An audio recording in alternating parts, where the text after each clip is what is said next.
வங்கக்கடலில் உருவாக உள்ள புதிய புயலுக்கு மிச்சாங் என பெயரிடப்பட்டுள்ளது.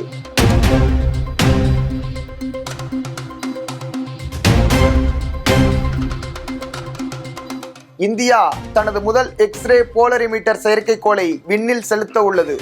இஸ்ரோ தகவல்.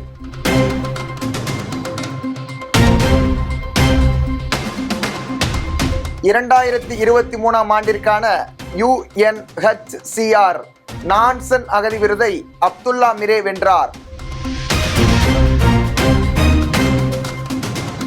ட்ரோன் திதி யோஜனா திட்டத்தை பிரதமர் மோடி தொடங்கி வைத்தார்.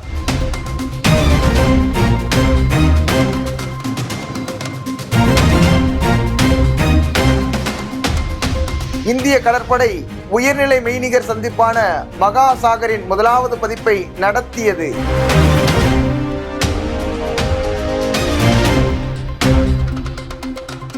விக்சித் பாரத் சங்கல்ப் யாத்திரை பயனாளிகளுடன் பிரதமர் மோடி காணொலி காட்சி மூலம் கலந்துரையாடினார்.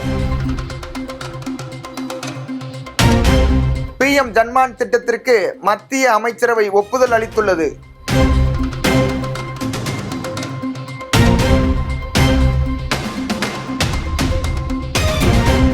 ரசாயன போரால் பாதிக்கப்பட்ட அனைவருக்குமான சர்வதேச நினைவு தினம் நவம்பர் 30 அன்று அனுசரிக்கப்படுகிறது.